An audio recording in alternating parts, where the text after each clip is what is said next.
For the past 13 years, Richie Egan of Jape has been the prince of Irish electronica.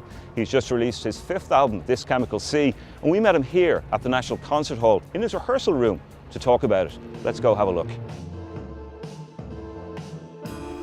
This Chemical Sea is Jape's fifth album, and it could be Richie Egan at his most philosophical. I don't know, I suppose when you get older you get a little bit more philosophical as you get older, and the lyrics all kind of came from the subconscious place for me, where I didn't really think about what I was writing and then just go back and kind of analyse them and decide to keep this bit or that bit. So yeah, philosophical. Usually with electronic music the lyrics are a little bit superficial, they're not too important, but I wanted to try and have an electronic album which lyrics had a bit of depth to them. So that's philosophical.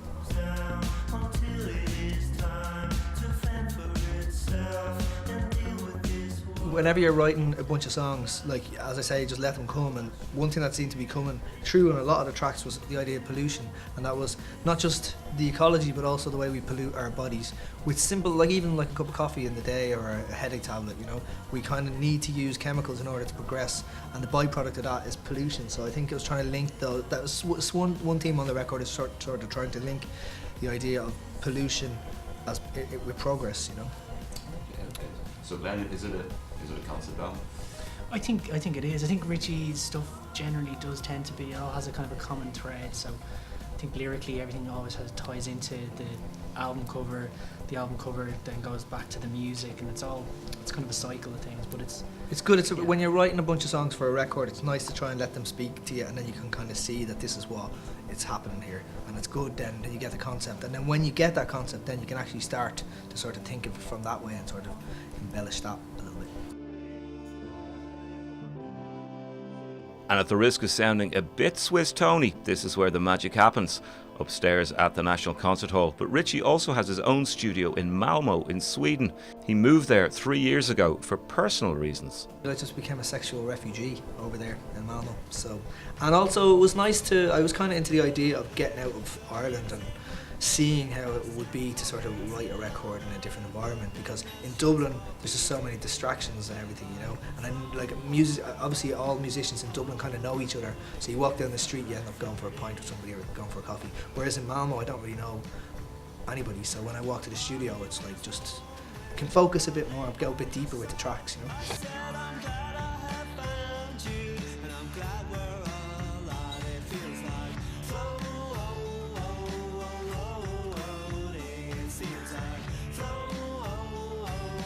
Richie started off playing bass with the Redneck Manifesto and also played with Villagers and David Kitt before striking out on his own. This Chemical Sea is his fifth solo album, but he does say it is much more collaborative. I think this time around I've been sort of more of a sounding board for Richie, you know. I think in the past he's pretty much been self-contained and done it all by himself, and I think it was just, I don't know, I suppose a natural kind of progression to sort of maybe work with somebody else and just try and get a different slant on maybe some of the tunes and things like We've that. been playing together so long that like I really trust Glenn, and we have a very similar idea of what we want music to be. So it's great because it enables you to sort of make decisions faster if you're collaborating with somebody, because they can cut through the fat and tell you, okay, this is good or that's bad. And it was great. It was really great to work with Glenn for this one.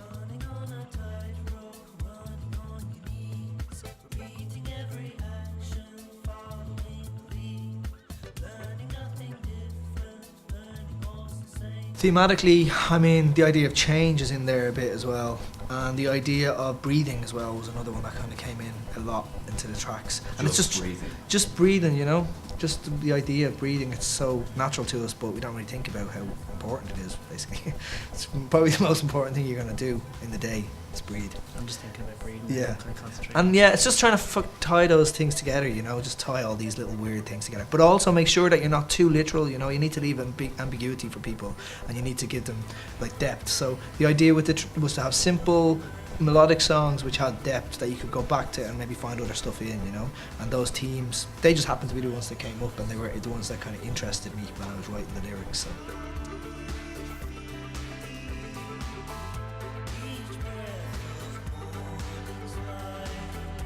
How do you think like Malmo has changed you, and like how often do you get together, as Jape to record and to play? Richie's back an awful lot, because so we're always hanging out, we're always making music together and kind of bouncing stuff off each other. But as opposed to how Malmo's changed, Richie. Well, yeah, I mean, we just jam whenever we're together. Really, it's a musical relationship. We're not friends. No, we're not friends. We hate each other. And cut.